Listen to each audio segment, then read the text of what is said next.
There is not a person in this business that Ryan Day trusts more than Chip Kelly. College football has never been better. Interest has never been higher. Believe that we are at the dawn of the golden age of college football. It was an epic day of college football. It was one of those days where you fall in love with the sport all over again.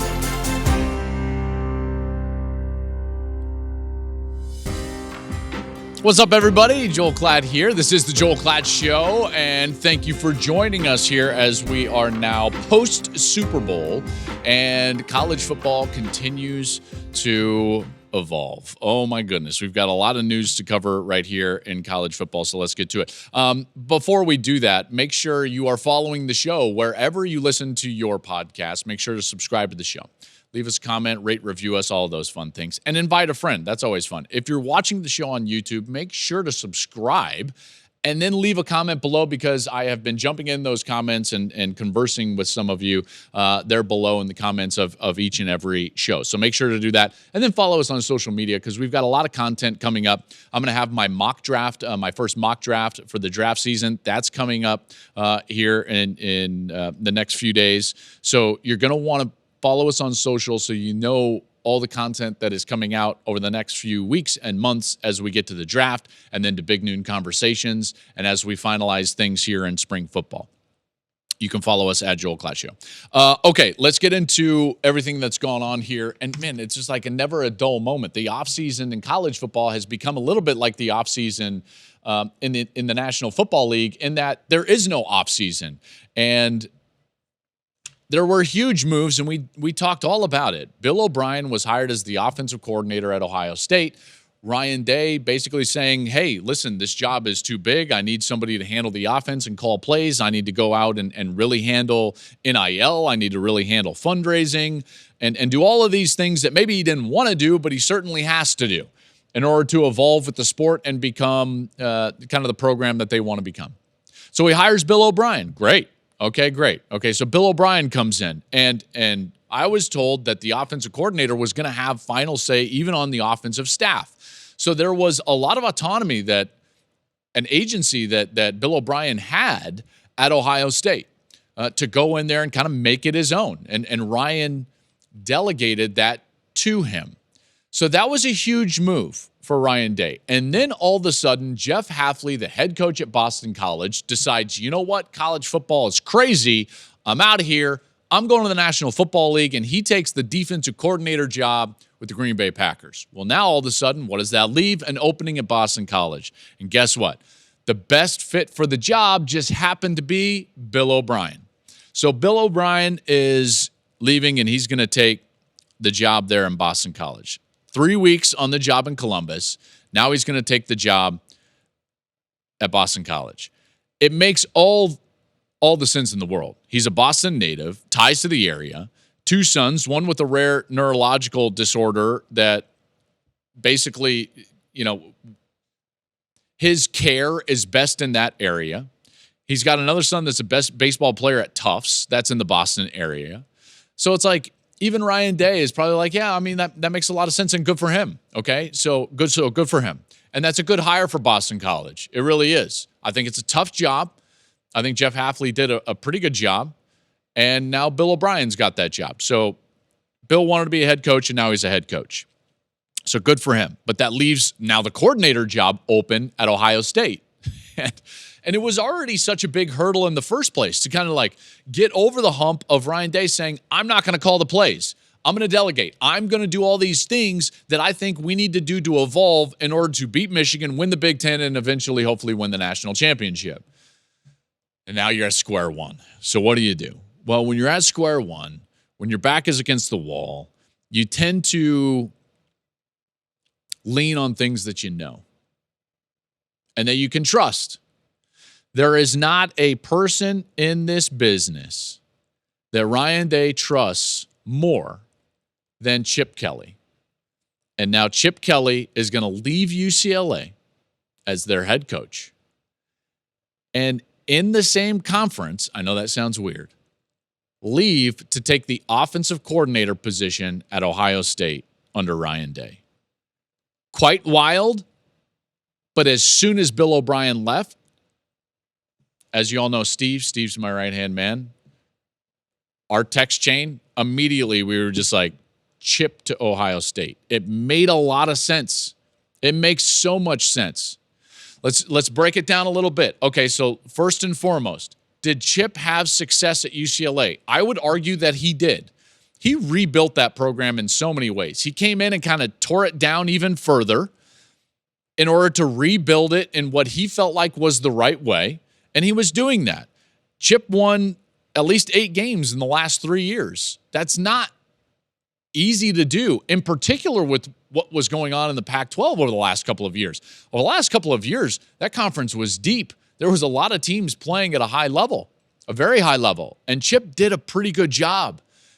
People in Westwood would not have it, and I got crushed for defending Chip Kelly and saying like, hey, like Chip's done a good job. What do you mean he's done a good job? Blah, blah, blah. Okay, fine. You know what? And Chip even didn't want any part of it. Now, part of this is that I also believe that 2 things can be true at once. I think Chip did a good job and rebuilt that program in a lot of ways so that they can potentially have success moving forward. But at the same time, you could also see that Chip wasn't long for a head coaching position at the college level. He did not like what the sport had become and what he was going to have to do to have success in the sport as a head coach. Okay, I don't think Chip loved recruiting. I think that that's pretty widely known. And the rankings reflected that. UCLA historically has recruited, I would say, at a higher clip than what Chip was recruiting over the last few years. All the Bruin fans would agree with that. Now, his success on the field, I thought, was pretty good. I don't think he wanted to sit there and focus on NIL and the transfer portal and recruiting his own kids and recruiting kids out of the transfer portal and then trying to fight the NIL battles with fundraising and booster support at UCLA that have traditionally been very difficult, going all the way back. Whether it's the legendary Terry Donahue or Rick Neuheisel or whomever it was, Jim Mora, it's always been a place where if I go cover that sport or if I'm around or cover that team and program, or if I'm around that program, they're always talking about like, man, it's so hard here. We don't have the resources. We don't have the X, Y, or Z. Now, they built a new facility. I think it's better than it has been, but I don't think Chip wanted to dive into that world. What Ryan is doing, let's just put it this way. What Ryan Day is doing at Ohio State, I don't think Chip wanted to do that. He's a ball coach. He just wants to coach football. He tried to get into the NFL. He interviewed with the Seattle Seahawks. Didn't get that. Ryan Grubb gets that job. More on that in a little bit. And now he can go work for basically his, I would call them best friends in the profession, maybe overall. Obviously, they have history. Chip coached Ryan Day at New Hampshire. This relationship goes back a long ways. And it makes all the sense in the world. There's nobody that Ryan trusts more in this sport than Chip Kelly. And now this new play calling system at Ohio State is going to have Chip Kelly at the helm. He's going to have his old offensive line coach that came from UCLA, Justin Fry, so they're going to be back together. And one thing that I'm looking at is like Chip can go there and he's like, oh, I'm sorry, wait. So you're going to give me a mobile quarterback, the best backfield in the country with Junkins and Henderson. You're going to give me Emeka Egbuka and Carnell Tate. And I get to call plays. I think Ohio State will become a better running team. Chip Kelly rushes the football as well as anybody in the country, as well as anybody. That's what UCLA did, and I think Ohio State is going to lean into that a little bit more. Remember, over the last 3 years, part of what has gotten them beat against Michigan is that Michigan was the better fundamentally sound running team. Having to stop their run was very difficult. They could control the clock, and they could control the game. And now all of a sudden you've got Chip Kelly. Last year, Ohio State was 88th in the country running the football. I think that needs to get better. And it will. And I think that's the biggest point. His main objective is going to be to beat Michigan. And I think Ryan is diving into that. Nobody's had a better offseason than Ohio State. This adds to that. There's no question in my mind. Speaking of beating Michigan, and in particular, Ohio State's offense beating Michigan. They're going to be trying to beat a team now that is going through a complete overhaul on the defensive side. So now we look at Michigan and the coaching carousel turning and changing and spinning at Michigan. So Michigan needed to make a defensive coordinator hire after Jesse Minter followed Jim Harbaugh to the Chargers. And Jesse was great, obviously, and former Michigan defensive coordinator and then Ravens coordinator, got the Seattle Seahawks job, Mike Macdonald, and these guys were stars. But we all know how successful that style and philosophy was for Michigan over the last 3 years. Run wall, hard edges, hybrid players and coverage. That's the philosophy. Reduced down to its most like minimal form, that's the philosophy. So who do they go hire? Sharon Moore gets the head job, promoted from within, loses all of the defensive staff, and yet gets to hire Wink Martindale, who comes from Baltimore and John Harbaugh. Both Mike Macdonald and Jesse Minter coached, cut their teeth, were mentored by Wink Martindale. So philosophy-wise, I don't think a lot is going to change. Now, you could claim that Wink Martindale is more blitz-heavy than what Jesse was last year. But Wink is going to do what is appropriate to win games, all right? The crucial part is they've been recruiting to and developing to a very specific system and philosophy, and they get to stay in that very specific system and philosophy. I think that's an important piece. He's also a veteran, and I think that's important for Sharon, who's going to be a head coach for the first time, to have some veteran pieces around him in the coaching staff that he can lean on. Wink Martindale has been around. He was an assistant under John in Baltimore for 10 years, the last 4 as the coordinator. He was replaced as Baltimore's DC by Mike Macdonald 2 years ago. Last time he coached in college was for Jack Harbaugh. That was 20 years ago. He was an assistant coach under Rick Minter, Jesse Minter's dad, at the University of Cincinnati in the 90s. He's 60 years old. Okay, so you've got that veteran presence. Just in contrast, like Macdonald was 33 when Michigan hired him. Minter was 38. Both Macdonald and Minter were assistants under Martindale. Again, so the fit is really good here. And I like the hire from Sharon. The problem is that they're going to have to rebuild the entire on-field coaching staff on that defensive side. So Clinksdale decided to go with Harbaugh to the Chargers over the weekend. And now they're going to have to find guys to replace all of those coaches. But the truth remains that Sharon wanted to maintain the philosophy and schematics of what that defense was because of 2 reasons. That's specifically how they've recruited and specifically how they've developed. So don't throw it out. Don't change it up. Don't change front structures, right? You've got guys, and that defense should be really, really good. And how do you keep, Will Johnson and Mason Graham and Kenneth Grant? And I mean, they've got dudes. That defense is still going to be very good. Keep them in the same philosophy, keep them in the same structure, and that's what's going to be happening at Michigan. Okay, carousel also spinning at Alabama. So Alabama hires Kalen DeBoer, and he brought his coordinator, Ryan Grubb, who wanted the head job with the Huskies but didn't get it. So he brought him down to Alabama. But then Grubb immediately starts looking around, and he gets the Seahawks offensive coordinator position. It was Grubb and it was Chip Kelly that were interviewing with Mike Macdonald to be the coordinator for the Seattle Seahawks. Now, Grubb is going to be the coordinator up there. He's also taking his own line coach, Scott Huff, to Seattle. So the question that I ask myself is, how big of a deal is this for Kalen DeBoer? First blush, not that serious. Because in my mind, that would be like Ryan Day losing a coordinator, like Steve Sarkisian losing a coordinator, like Lincoln Riley losing a coordinator. This is Kalen DeBoer's offense, okay? Grubb was excellent. There's no doubt. And game planning-wise, I've heard from a lot of guys that he was second to none in a lot of regards. But he was doing that under the umbrella of Kalen DeBoer's offense. So if I'm an Alabama fan, that gives me some, not just hope, but it kind of calms my anxiety about this move. Grubb clearly wanted to be the head coach at Washington, didn't get it. Okay, so they had to know, And they've talked about this, by the way. The program out down there in Alabama have talked about that they always knew that this was going to be a possibility, even when DeBoer took the job and brought Ryan Grubb in. So they knew that this was a possibility. In fact, Greg Byrne, the athletic director, he says, and I'll quote here, "We knew when we hired Coach DeBoer that there was a chance that Coach Grubb may end up being either the head coach at UW or was on the radar with the Seattle Seahawks. Coach DeBoer had a plan for that, and that is being worked out as we speak."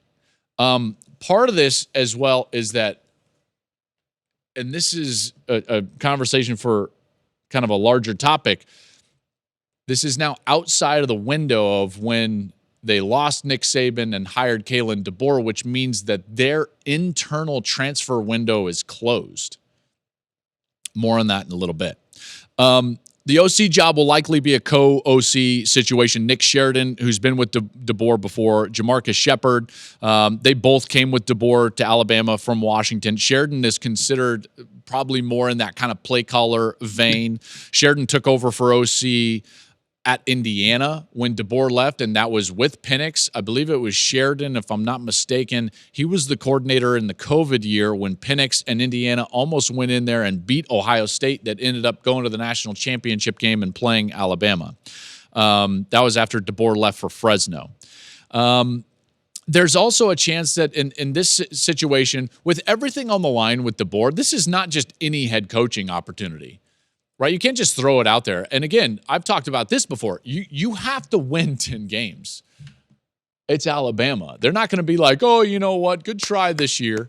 Nick Saban tells stories about being, out with his wife in the offseason after losing one game or two games and getting pats on the back from Tide fans and being like, good luck next year, coach. Like, try to get him next year. And he's like, we were 12-2, So DeBoer may call plays himself. You never know. Now, I've argued against that during this offseason, but, you might want to lean on that if you're Kalen DeBoer. Okay, let's go back to that 30-day window thing. So there are reports out that, not that Alabama was in a position to slow play this, but you could make the argument like, well, why hire Ryan Grubb in the first place?